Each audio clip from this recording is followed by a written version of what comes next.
नमस्कार, पत्रिका टीवी में आपका स्वागत है। मैं हूं निरंजन और आप देख रहे हैं हेलो डॉक्टर। आज हम बात करेंगे कि किस तरह से योग की मदद से हम अपने आप को तंदुरुस्त रख सकते हैं, किस तरह से हम स्वस्थ रह सकते हैं, फिटनेस पा सकते हैं। हमारे आज के जो विशेषज्ञ हैं उनका परिचय आपको दे देते हैं। ओम प्रकाश शर्मा योग एक्सपर्ट हैं और आपको 15 वर्षों से भी अधिक का अनुभव है। आपने योग एवं मेडिटेशन में एमएससी की है और आप अभी योग में पीएचडी भी कर रहे हैं। इसके साथ ही आप उपराष्ट्रपति वेंकैया नायडू और उनके परिवार को योग भी सिखा चुके हैं। तो ओम प्रकाश जी, आपका इस शो में स्वागत है। Thank you. तो योग तो खैर पूरी दुनिया ही अब उसके महत्व को मान रही है और हम अंतर्राष्ट्रीय दिवस भी इसका मनाते हैं। कोरोना के बाद जो इम्यूनिटी बढ़ाने की बात हुई तो उसमें योग को की तरफ भी सबका ध्यान जा रहा है। लेकिन एक सवाल आता है कि योग का असल में महत्व क्या है हमारे शरीर के लिए। मतलब हम योग करते हैं और हमको लगता है कि अब हम फिट हो गए, तो ऐसा क्या होता है कि मतलब या हम इसको रोज करते हैं उस वजह से ये फिटनेस आती है, या क्योंकि इसमें कुछ दवाई तो है नहीं, ये तो हमारे शारीरिक पोस्चर के बारे में होता है कि हम कुछ खास तरह से व्यायाम कर रहे हैं। तो ये बीमारियों से बचाने में किस तरह से काम करता है हमारे शरीर के अंदर। सभी को नमस्कार और सभी भारतवासियों को नव वर्ष की हार्दिक शुभकामनाएं।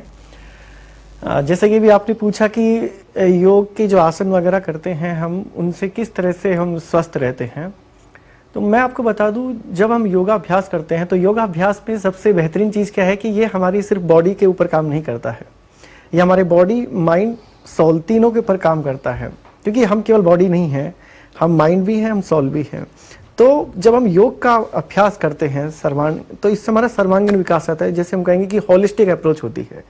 तो जो हमारा साइकोसोमेटिक जो पर्सनैलिटी है उस सबको योग लेके चलता है। जैसे कि थोड़ा एग्जाम्पल दें, हम जब हम आसनों का अभ्यास करते हैं तो ये हमारे फिजिकल बॉडी, जो हम इसे अन्नमय कोश जिसे बोलते हैं योग की भाषा में, इसको स्ट्रेंथनिंग देता है, इसको मजबूती देता है। और जब आप प्राणायाम या ध्यान धारणा की बातें करते हैं तो यह आपके माइंड को कंट्रोल करता है, मन को किस तरह से संतुलित किया जाए। और जब दोनों को, आसन, प्राणायाम, ध्यान, इन सबको साथ लेके आप सही गाइडेंस में योग का अभ्यास करते हैं तो ये आपकी जो इंटरनल बॉडी सिस्टम है, क्योंकि आपकी पूरी बॉडी है वो अलग अलग नहीं है, इसमें सब पार्ट अलग अलग है लेकिन सब मिलकर बॉडी के लिए काम करते हैं। आपका डाइजेशन, आपका रेस्पिरेटरी, आपका किडनी, लीवर, सब कुछ मिलके एक साथ मिलके आपकी पूरी बॉडी को संभालते हैं। अब जब आसनों की आप बात करते हैं तो आसनों को इतना वैज्ञानिक तरीके से हमारे वैज्ञानिकों ने, जिसे योगी कहेंगे, सारे वो वैज्ञानिक ही थे, ऋषि मुनि थे, इस तरह से डेवलप किया गया था उन्हें कि एक एक आसन आपके एक एक अंग के ऊपर काम करता है। जैसे कि हम एक छोटा सा एग्जांपल लें कि अर्ध मत्स्येंद्र आसन एक आसन है, ये ऋषि मत्स्येंद्र पर अगर आप उस आसन को आप करते हैं सही विधि से तो वो आपके डाइजेशन सिस्टम को स्ट्रेंथनिंग देता है, वो आपकी पेन क्रिया को मजबूत करता है, उसके डिसऑर्डर्स को ठीक करता है। तो निश्चित ही अगर योग के अभ्यास आप सही रीति से करते हैं, समझदारी से करते हैं, रेगुलर करते हैं, सबसे बड़ी चीज है निरंतरता। अगर आप निरंतर अभ्यास करेंगे, चाहे से आप आधा घंटा ही करिए, नहीं कोई 1-1.5 घंटा 3 घंटे आपको रहना, आप 40 मिनट का भी अब अगर आप समय देते हो लेकिन निरंतर देते हैं और उसमें आसन भी ले लेते हैं, प्राणायाम भी ले लेते हैं, थोड़ा ध्यान भी करते हैं, तो निश्चित ही आपका बॉडी पूरी तरह से बैलेंस होगा। इसमें एक सबसे अच्छी बात क्या होती है कि हम आजकल कहते हैं कि एक होते हैं स्ट्रेस हार्मोन्स और एक होते हैं हैप्पी हार्मोन्स, जिसे हैप्पीनेस के लिए बोलते हैं।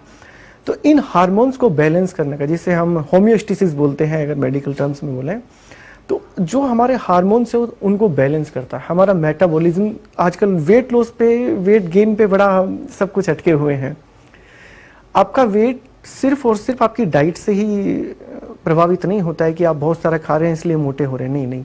आप अगर बहुत ज़्यादा तनाव में रहेंगे तो आपकी बॉडी में बहुत ज़्यादा ग्लूकोज इंक्रीज होगा, है ना। बॉडी आपका जो आपका लीवर है वो बहुत ज़्यादा उसको निकालेगा, फिर वही जाकर आपकी बॉडी में, जैसे स्ट्रेस तो खत्म हो गया लेकिन ग्लूकोज तो वहीं निकल चुका है, अब वो एक्स्ट्रा जो निकला वो कहाँ जाएगा, वो फिर फैट में कन्वर्ट होगा। ठीक है, तो ये सबसे महत्वपूर्ण चीज हो जाती है कि जब तनावपूर्ण स्थितियों में भी आप सहज रूप से कैसे रहें, यह हमें योग सिखाता है। बिल्कुल। तो कुछ ऐसी चीज़ें हमारे शरीर में जो हमारे खान पान या हमारी आदतें या हमारी जीवन शैली की वजह से शरीर में बन रही हैं जो कि उसके लिए नुकसानदायक हो सकती हैं, और हम यदि योग नियमित रूप से करेंगे तो वो उन्हें उस तरह से शरीर में फैलने नहीं देता है, उससे बचाव करता, और इन सब का मिला जुला जो स्वरूप है वो एक हेल्दी माइंड बॉडी और उसके रूप में हमको मिलता है। अच्छा, महामारी ने हमें अच्छे से बताया है कि स्वस्थ रहने के लिए हेल्दी आहार और नियमित व्यायाम जो है वो तो बहुत ज़रूरी है, और इम्यूनिटी की बात जो है वो बहुत चली है। हम तमाम प्रयास भी कर रहे हैं लोग कि अपने इम्यूनिटी को बढ़ाएं।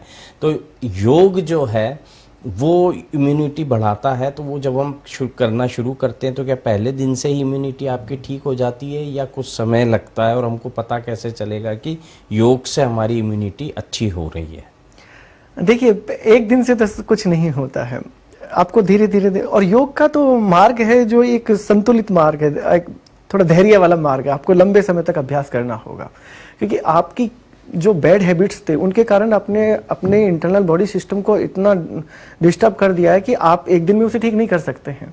लेकिन आप प्रतिदिन अभ्यास करेंगे, और अभ्यास करते करते आपको खुद को एहसास होने लगता है कि हाँ, जैसे कि आप थोड़ा कार्डियो टाइप की एक्सरसाइज करें तो आपकी बहुत सांस फूल रही है प्रारंभ में, लेकिन आप 15 दिन, 20 दिन, 1 महीना, 2 महीना, फिर आपको लगता है कि मैं जितना एफर्ट लगा रहा था पहले तो उसमें बहुत थक रहा था, और उससे ज़्यादा एफर्ट में भी कम, तो आपको खुद को आप एनालिसिस करने लग जाते हैं कि हाँ हो रहा है।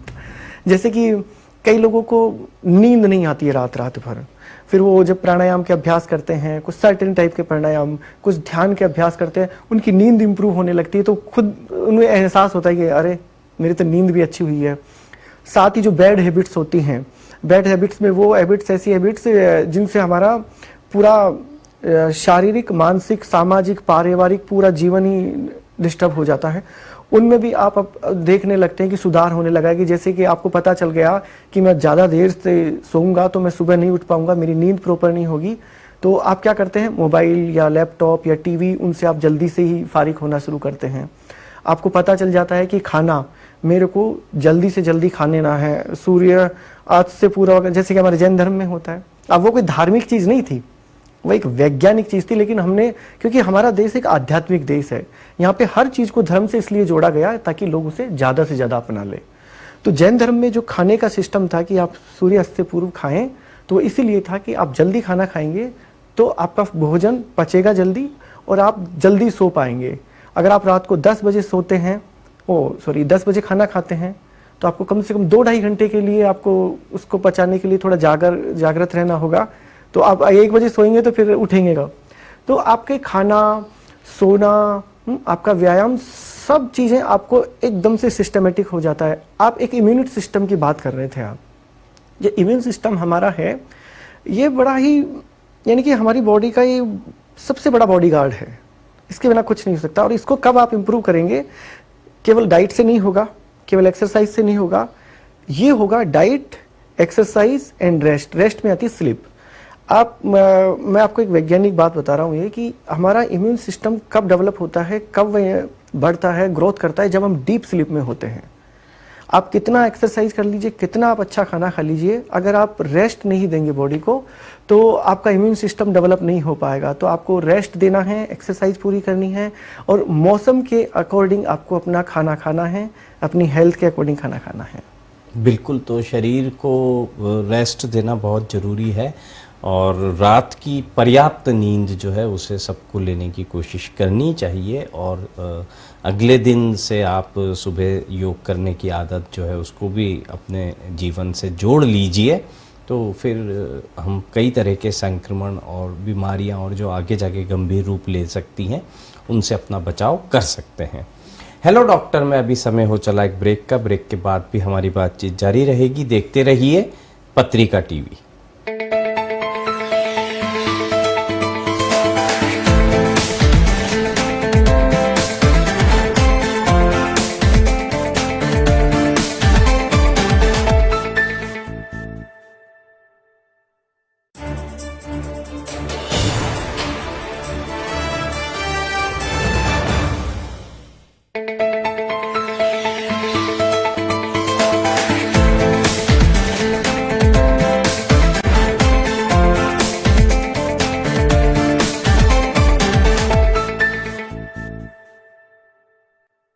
ब्रेक के बाद आपका एक बार फिर स्वागत है। हम बात कर रहे हैं योग की मदद से अपने आप को कैसे तंदुरुस्त और फिट हम रख सकते हैं। हमारे साथ मौजूद हैं ओम प्रकाश शर्मा जी, आप योग विशेषज्ञ हैं। अच्छा, अभी मौसम भी बदल रहा और साल भर मौसम बदलता ही रहता है, तो जब मौसम का बदलाव होता है तो हमें अपने खान पान में किस तरह का ध्यान रखना चाहिए और उस समय योग को हम कैसे अपने जीवन से जोड़ सकते हैं। अभी जैसे कि शीत ऋतु है, तो इस टाइम का जो मौसम होता है ये खाने के लिए और एक्सरसाइज के लिए सबसे बेहतरीन मौसम माना जाता है। और सबसे अच्छी बात यह है कि इस टाइम पे बहुत सारी सब्जियां, वेजिटेबल्स होती हैं जो हमारी हेल्थ के लिए बहुत अच्छा है। जैसे कि हम राजस्थान प्रदेश के लोग हैं, यहाँ पे कुछ ऐसे आहार होते हैं कि अगर उनका आप सेवन करेंगे तो आप पूरे साल भर पूरी तरह से आप फिजिकली बहुत स्ट्रॉन्ग रहेंगे। जैसे कि कुछ छोटे छोटे एग्जाम्पल हम लेते हैं, जैसे कि बाजरा हमारे यहाँ होता है। आप बाजरे की राबड़ी खाएंगे या उसकी रोटियां खाएंगे बाजरे की, या फिर उसकी खिचड़ी बनाकर खाएंगे, तो बाजरे में आपको कैल्शियम, आयरन सब कुछ मिलता है। तो वो आपकी बॉडी की जो मसल्स है उनको भी स्ट्रेंथ देता है, साथ ही आपके जॉइंट्स को मजबूत करता है, हड्डियों को मजबूत करता है। दूसरी चीज़, अभी कच्ची हल्दी आती है इन दिनों में। अगर आप कच्ची हल्दी का सेवन करते हैं तो ये हमारे इम्यून सिस्टम के लिए सबसे अच्छी चीज़ है। ये हमारे ब्लड का प्यूरिफाई करती है। आप गाजर खाते हैं तो गाजर खा सकते हैं, या उसका जूस आप लेते हैं, उसमें अगर हल्दी, अदरक और आंवला मिलाकर अगर उसका जूस सब ऑल्टरनेट डेज पे भी लेते हैं, एक दिन छोड़ के एक दिन भी, तो इसकी सबसे बेहतरीन खूबी क्या है, एक तो आपके ब्लड का पूरी तरह से प्यूरिफिकेशन करेगा, आपके डाइजेशन को इम्प्रूव करेगा। जैसे कि कई लोगों को अल्सर की प्रॉब्लम हो जाती है या उनके पेट में बहुत जलन रहती है, उनके लिए बहुत बढ़िया ये जूस बनता है। साथ ही शकरकंदी बहुत साधारण आहार है, लेकिन ये सुपर फूड में माना जाता है अगर आप इसको प्रतिदिन खाते हैं तो। लेकिन जिनको कफ वगैरह बहुत रहता है वो थोड़ा ध्यान दें। मूली हो गई, ये आप खाइए। और जो शकरकंदी की बात कर दूं हम, तो शकरकंदी एक ऐसा आहार है जो आपको यूथनेस देता है, आपको युवा बना के रखता है, आपका इम्यून सिस्टम को बहुत स्ट्रॉन्ग रखता है। लेकिन क्या है कि वो सस्ता मिलता है, लोग उसे खाते नहीं है। आप उसको बॉईल करके खा सकते हैं, कुछ भी फॉर्म में आप उसे ले सकते हैं। साथ ही इन दिनों में जैसे कि बथुआ हो गया, हमारे यहाँ बहुत होता है बथुआ। बथुआ हमारे डाइजेशन के लिए बहुत अच्छा है। आपको कोई भी पेट से संबंधित दिक्कत हो, आप बथुआ अगर इस सीजन में खा लेंगे, आपको पूरे साल भर तक पेट की कोई दिक्कत नहीं। तो आहार बहुत जरूरी होता है ऋतु के अनुसार। और यहाँ अभी शीत ऋतु है। आप जैसे कि हाँ, एक चीज और बता दें, जो लोग एक्सरसाइज करते हैं बहुत ज्यादा, जैसे कि हमारे यहाँ गोंद के लड्डू बनते हैं, आप गोंद के लड्डू इन दोनों में खाइए, जिसमें सफेद मूसली कई चीजें आप मिलाकर उसे खाते हैं। तो ये ऐसे आहार है जो हमारे बहुत प्राचीन आहार है, हम नई चर्चा नहीं कर रहे हैं इस पे। अगर आप लोग इनका सेवन करेंगे आप बहुत स्वस्थ रहेंगे। साथ ही आप जब योगासन करें तो उसमें थोड़ा वैज्ञानिक तरीके से आप आसन का अभ्यास करें, फिजिकल लेवल पे इस तरह से करें कि आपका उसमें वेट पर भी आपका काम हो, स्ट्रेचिंग पर भी काम हो और आपका कार्डियो भी उसमें हो। तो योग अभ्यास जब भी आप करें तो इस तरह से करें कि आपका कम से कम 15 से 20 मिनट कार्डियो टाइप का एक्सरसाइज हो जाए, योगा अभ्यास हो जाए। जैसे सूर्य नमस्कार हो गया, रैपिड एक्सरसाइजेस हो। आप वेट के ऊपर काम करें, यानी कि मसल्स ब्रेक करने वाला एक्सरसाइज करें, क्योंकि जब आपकी मसल्स ब्रेक होंगी अंदर से, तो जो उसमें प्रोटीन की रिक्वायरमेंट है वो बढ़ेगी और नए सिरे से उसकी ग्रोथ होगी फिर। और जब आप स्ट्रेचिंग वाले अभ्यास करेंगे, बहुत सारे योग के अंदर अभ्यास है स्ट्रेचिंग के, उससे क्या होता है, हमारी जो मसल्स और जो हमारी ब्लड वेसल्स है उसके अंदर मोबिलिटी इंप्रूव होती है, जॉइंट स्ट्रॉन्ग हो जाएंगे उससे। तो जो ब्लड का फ्लो है आपकी ईच एंड एवरी सेल तक, यानी कि एक एक सेल्स तक आपका ब्लड का फ्लो होगा, उसका नरिशिंग प्रॉपर होगा। तो इस तरह से अगर आप सही तरीके से योग अभ्यास करते हैं, निश्चित ही आप बहुत हेल्दी रहेंगे।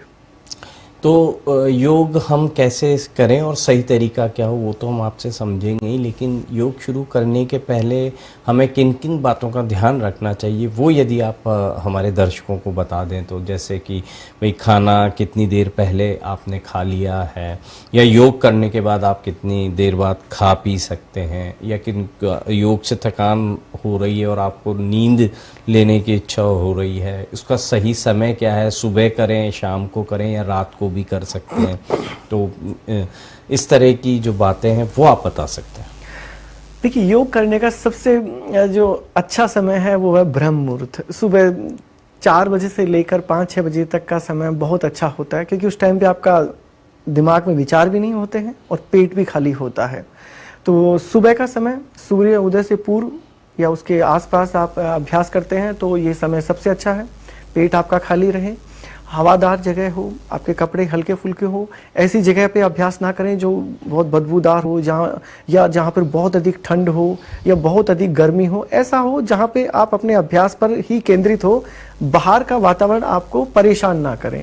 तो इस तरह की आप अरेंजमेंट के साथ आप कर सकते हैं। अब आपके पास सुबह समय नहीं है तो आप शाम को भी योगाभ्यास कर सकते हैं। बस ध्यान रखें कि जब आप योगाभ्यास करें तो कम से कम 2.5 से 3 घंटे का अंतराल हो आपके भोजन में और आपके अभ्यास में। और जब आप योगाभ्यास कर ले तो उसके आधा घंटे बाद या 20 मिनट बाद आप खाना खा सकते हैं। और खाना खाने के बाद कम से कम समय इतना दें कि आप थोड़ा वॉक करें, और 1.5 से 2 घंटा तो रखें इतना कि आप एक्टिव रहें, सोए नहीं खाना खाते ही। तो इन चीज़ों का हम ख्याल रख सकते हैं। और अगर आपको फिर भी कुछ समझ में नहीं आता है तो आप ऐसे कर सकते हैं। अब तो बहुत सारे योगा एक्सपर्ट हो गए हैं, मैं जगह जगह योगा के स्टूडियो भी हैं, या आप हॉस्पिटल्स में भी हैं, और पर्सनल भी लोग सिखाते हैं। तो आप किसी के गाइडेंस में लेकर उनसे पूछ कर भी आप अपना अभ्यास प्रारंभ कर सकते हैं। तो योग का फायदा तो हमें मिलेगा, लेकिन इसको करने के संबंध में जो सावधानियां हैं और जो जानकारी है वो हमारे पास सही होनी चाहिए। हेलो डॉक्टर में अभी समय हो चला एक ब्रेक का। ब्रेक के बाद भी हमारी बातचीत जारी रहेगी। देखते रहिए पत्रिका टीवी।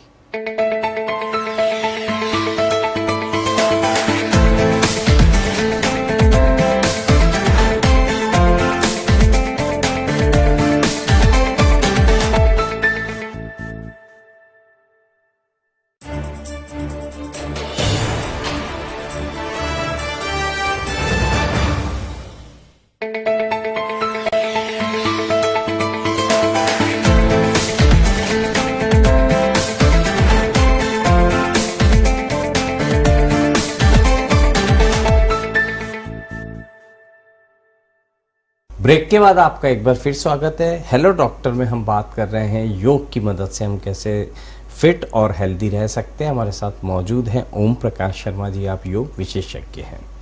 तो योग अभ्यास को लेकर आपने कुछ सावधानियां बताई हैं। अब हम उन योगासनों के बारे में जानना चाहेंगे जिन्हें आम लोग जो हैं कर सकते हैं अपनी इम्यूनिटी बढ़ाने के लिए। ओमिक्रॉन का भी खतरा है, तो इन सब से बचाव के लिए फिट वो कैसे रह सकते हैं? अभी जो नया इसका कोरोना का वेरिएंट आया है ओमिक्रॉन, तो अभी जैसे कि हम कोरोना के ऊपर जितनी भी हमें जानकारियां मिलनी चाहिए थी, जो साधारणतः मिलनी चाहिए एक आम आदमी को, वो लगभग हमें प्राप्त है। अब जो भी हमारे पास इंफॉर्मेशन है उसी के अकॉर्डिंग हमको हमारी लाइफ को चेंज करना है और उसको फॉलो करना है। जैसे कि सिंपल चीज़ें हैं कि आप अपनी ऐसी डाइट लें जिससे आपका इम्यून सिस्टम स्ट्रांग हो, आपका डाइजेशन आपको हेल्दी रखना है ताकि आप जो खाएं उसे पचा सकें। खाना इंपॉर्टेंट है, लेकिन उससे ज़्यादा महत्वपूर्ण है कि आप उसे पचा पा रहे हैं या नहीं पा रहे हैं। दूसरा, आपका रेस्पिरेटरी सिस्टम को आपको स्ट्रांग रखना है, हेल्दी रखना है, ठीक है। आप और जिन लोगों को डायबिटीज़ या हार्ट प्रॉब्लम है, उन लोगों को विशेष रूप से ध्यान रखना है, क्योंकि वो ऑलरेडी कमज़ोर है शरीर से। अगर उन्हें कोई भी ऐसी दिक्कत आती है कोरोना जैसी, तो उनके लिए ज़्यादा मुश्किल हो सकती है। तो वो लोग अपनी डाइट पर ध्यान दें और अपनी हेल्थ के अकॉर्डिंग योग का अभ्यास करें। और जब आपको कोई बीमारी होती है तो उस टाइम पे कभी भी अपने स्तर पर ही सब कुछ करने की कोशिश ना करें, सलाह ज़रूर लें। तो यह सब करते हुए अगर आप अपना जीवन जीते हैं तो आप निश्चित ही इस बुरे दौर से आराम से बाहर निकल जाएंगे। जैसे हम 2 साल से निकले ही हैं, तो निश्चित रूप से इससे भी हम निकल जाएंगे। आपको कुछ ज़्यादा विशेष करना नहीं है। एक तो अब मैं बार बार रिपीट नहीं करना चाहता हूँ कि एक दूसरे से दूरी बना के रखो, मास्क पहनो, ये हम सबको पता है, बार बार कहने का कोई इसमें तुक नहीं है। लेकिन आप निजी स्तर पर क्या करें? सबसे ज़रूरी चीज़, आप अपनी दिनचर्या को संयमित करें। अपने आहार को जो टेस्ट से ज़्यादा आप हेल्थ पर जाएं, यानी कि स्वाद पर ही ध्यान ना दें, आप स्वास्थ्य पर भी ध्यान दें। ये नहीं है कि जीभ तक तो स्वाद में आप अटक गए और पेट में जाने के बाद वो डस्टबिन का काम कर रहा हो, ऐसा आहार ना लें। कोशिश करें कि इन दिनों में आप बाहर के खाने को ज़्यादा से ज़्यादा अवॉइड करें। कोई बहुत ज़रूरी हो जाता है तो हम खा लेते हैं, वो कोई बड़ी बात नहीं है, लेकिन मुख्यतः आप घर में बना खाना खाएं। बहुत ज़्यादा तली हुई चीज़ों को रिपीट ना होने दें। कोशिश करें कि घर में जो साधारण रूप से हम भोजन बनाते हैं उसी को खाएं। पता है, उस भोजन से ज़्यादा हेल्दी भोजन इम्यून सिस्टम को बढ़ाने वाला कोई हो ही नहीं सकता जो हमारे घर में बनता है। क्योंकि घर में बना हुआ खाना एक तो बड़े प्रेम से बना के खिलाया जाता है, हम सुकून से खाते हैं। खाने को चबा चबा कर खाएं अच्छे से। अगर आप बिना चबाए खाएंगे तो पेट में दांत नहीं होते हमारे, तो पेट में तो वो जाके फिर पड़ा रहेगा, तो सड़ेगा वो, फिर पेट में गैस भी बनेगी, डाइजेशन भी डिस्टर्ब होगा। तो आप अच्छे से चबा चबा कर खाएं। खाना खाते समय बोले नहीं। पता है आजकल जो गैस की प्रॉब्लम होती है ना, वो बोलने के कारण होती है। आप बोलते रहते हैं, बोलते बोलते आपका जो आहार है उसके साथ वायु भी आपके पेट में जाती है। तो खाना खाते समय मुंह बंद रखें, चबा कर खाएं और अपनी भूख से थोड़ा कम खाएं। रात का भोजन जल्दी खाएं और शाम को कोशिश करें, आप अगर 35 और 40 की उम्र को क्रॉस कर रहे हैं आप, तो आप अन्न कम से कम खाएं, सब्जियां ज़्यादा लें शाम को, ठीक है? क्योंकि अन्न आप ज़्यादा पचा नहीं सकते, अब आपकी बॉडी स्लो डाउन हो रही है, आपकी एज बढ़ रही है, बॉडी गिर रही है, तो आपको अन्न कम खाना है। तो इस तरह की आप चीज़ें रखें। फ्रूट्स जरूर लें, जो सिट्रिक फ्रूट्स होते हैं, जो खट्टे फ्रूट्स होते हैं, जिनमें संतरा है, मौसमी है, पाइनएप्पल है, चीकू हो गया, इन सब आहार को आप जरूर लें अपने आहार में। क्योंकि फलों की सबसे खूबसूरती क्या है कि इससे हमको पूरे न्यूट्रिशंस मिलते हैं और ये हमारी बॉडी में क्लेंजिंग का काम करते हैं। तो इससे हमें फाइबर भी मिल जाएगा, विटामिन्स भी मिल जाएंगे, मिनरल्स भी आपको इनसे मिलेंगे।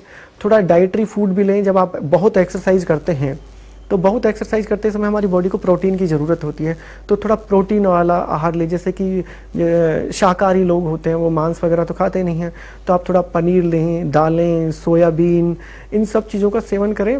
और हमें बहुत ज़्यादा प्रोटीन की आवश्यकता होती नहीं है, जितना कि आजकल बड़ा चढ़ाकर कहा जाता है, क्योंकि आप कोई ओलंपिक के कोई एथलीट तो हो नहीं, आपको तो अपना दैनिक दिनचर्या जीना है। तो आप ये सारी चीज़ें खा के भी अपनी प्रोटीन की रिक्वायरमेंट पूरी कर सकते हैं। योग आपको प्रतिदिन करना ही है।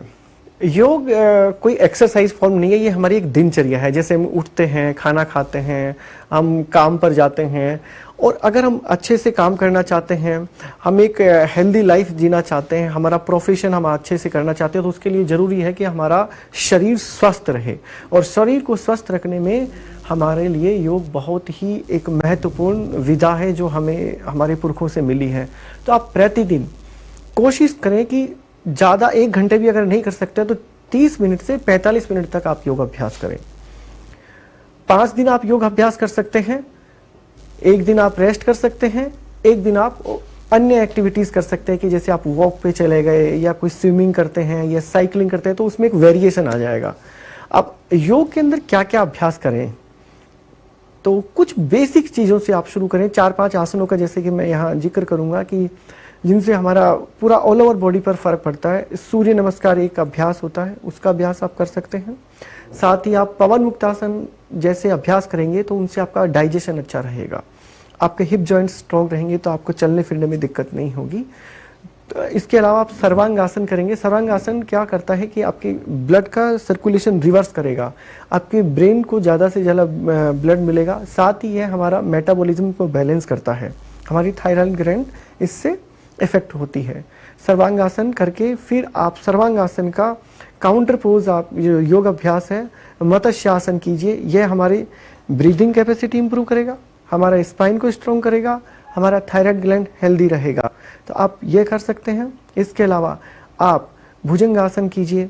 भुजंगासन का अभ्यास आपकी चेस्ट यानी कि रेस्पिरेटरी सिस्टम, डाइजेशन सिस्टम और आपका स्पाइन तीनों को हेल्दी रखता है और आपका बॉडी का अलाइनमेंट अच्छा करता है। तो जो अलाइनमेंट डिसऑर्डर के कारण जो हमारी बॉडी में पेन होते हैं, जॉइंट्स पेन होते हैं, वो आप ठीक कर पाएंगे। आप सेतुबंद आसन कीजिए। सेतुबंद आसन आपके थाइस के लिए, आपके हिप जॉइंट्स के लिए, आपके बैक के लिए, स्पाइन के लिए बहुत अच्छा है। यह अभ्यास आप प्रतिदिन अभ्यास में डाल सकते हैं। इसके अलावा बहुत सारे आसन हैं, बस आपको करना क्या है कि शुरुआत में खुद की तरफ से कुछ भी मत कीजिए, एक सिस्टम के साथ कीजिए कि मेरे को 10 मिनट कार्डियो वाला, कम से कम 20 मिनट का होना चाहिए, 10 मिनट तो कम बोले मैंने, 15 से 20 मिनट में कार्डियो वाला योगा अभ्यास करूं। 15 से 20 मिनट में इस तरह का अभ्यास करूं जिससे वेट का ऊपर फर्क पड़े, मेरी मसल्स को मैं ब्रेक कर सकूं और उनको फिर से रीगेन करने के लिए मैं अभ्यास करूं। आप स्ट्रेचिंग्स कीजिए। स्ट्रेचिंग से करना से क्या होगा कि जो हमारी एज बढ़ती है तो हमारी माइक्रो ब्लड वेसल्स होती हैं वो डेड होने लगती हैं या वो स्लो डाउन हो जाती है, तो वह ब्लड का फ्लो ही रुक जाता है। अब एक मैं छोटा सा एक एग्जांपल देता हूँ। जब भी हम थक जाते हैं काम करते हुए तो हम ऑफिस में क्या करते हैं, अंगड़ाई लेते हैं, इस तरह से पूरा स्ट्रेच करते हैं और फिर एकदम से एक फुर्ती सी आ जाती है हमारे अंदर। वो क्यों आती है? क्योंकि हम बैठे बैठे हमारे जो ब्लड था वो मूवमेंट कम हो गया था बॉडी के अंदर, तो बॉडी ने आपको एक इंडिकेशन दिया कि थोड़ा स्ट्रेच करो भैया, देखो फिर एनर्जी आएगी। तो इसी में योग में हम एक आसन करते हैं, उसे बोलते हैं हम ताड़ासन। ये जिनको बीपी की प्रॉब्लम रहती है, अगर वो स्ट्रेचिंग करेंगे, ताड़ासन वगैरह का करेंगे अभ्यास, तो उनका बीपी कंट्रोल में रहने लगेगा।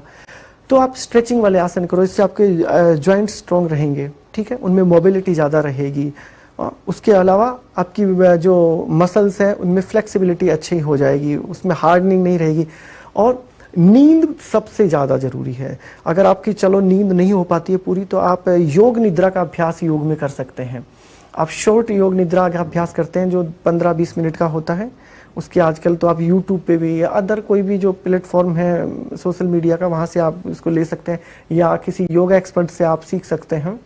इसके अलावा आपको जैसे कि कंसंट्रेशन नहीं होता है, क्योंकि आजकल हम तो सारे दिन आजकल मोबाइल, लैपटॉप इनके सामने बैठना पड़ रहा है, ऑनलाइन का अभी समय आ गया है, तो आंखें हमारी किस तरह से स्ट्रेस फ्री रहें।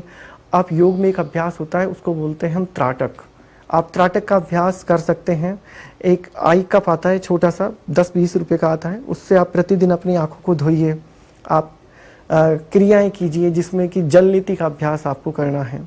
जल नीति करेंगे, आपका एक तो साइनस का प्रॉब्लम नहीं होगा, आपको जो हैवीनेस रहती है काम करते करते, क्योंकि हम स्क्रीन के सामने होते हैं, तो सबसे ज़्यादा इफेक्ट कहाँ आता है उसकी वेव्स का, हमारे फेस पर आता है। तो आपकी जो हैवीनेस रहती है, आंखों में भारीपन रहता है, वो सब आपको नहीं होगा। नींद आपकी सबसे अच्छी रहेगी। और अपने आप को इतना समय जरूर दीजिए कि आप कम से कम 6 से 7 घंटा आप सो सकें। ज़्यादा सोना भी ठीक नहीं है, अगर आप सोएंगे तो फिर काम कब करेंगे। और सुबह का समय जैसे हमने बताया सबसे बेहतरीन है। सुबह आपको समय नहीं मिलता है, आप शाम को योगाभ्यास कीजिए, निरंतर कीजिए। एक श्लोक है पतंजलि योग सूत्र में, सेतु दीर्घकाल निरंतरीय सत्कार सेवितो दृढ़ भूमि। कोई भी ऐसा अभ्यास जो विश्वास के साथ किया जाए, निरंतर किया जाए और दृढ़ता के साथ किया जाए, तो वह अभ्यास निश्चित ही फलीभूत होता है। अगर इस विश्वास के साथ अगर आप योग अभ्यास करेंगे, आप निश्चित ही अपने शारीरिक, मानसिक, भावनात्मक रूप से पूर्णतः आप स्वस्थ रह सकेंगे।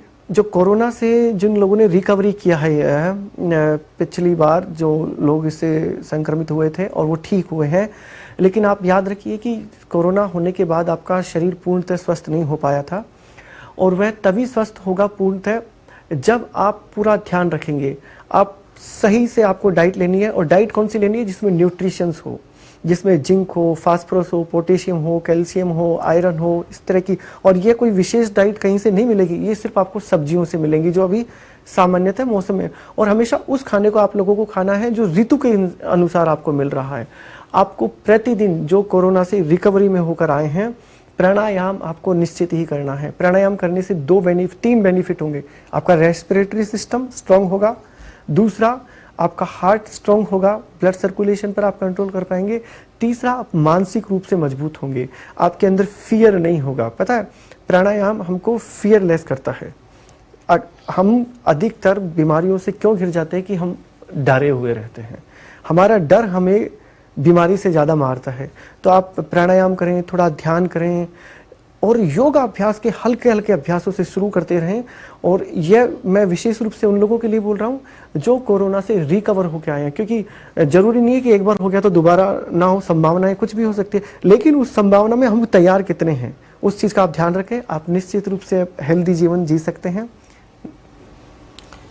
बिल्कुल। तो अपने जीवन में, अपने जीवन शैली में आप योग को जोड़िए, और उसके साथ आहार विहार, ये जितनी भी चीज़ें हैं इनको भी नियमित कीजिए, तो आप स्वस्थ रह पाएंगे। ओम प्रकाश शर्मा जी को हम धन्यवाद कहेंगे, योग संबंधी उपयोगी जानकारी हमारे दर्शकों को दी। हेलो डॉक्टर में आज के लिए बस इतना ही। कल फिर मिलेंगे। देखते रहिए पत्रिका टीवी और रखिए अपनी सेहत का ख्याल। नमस्कार।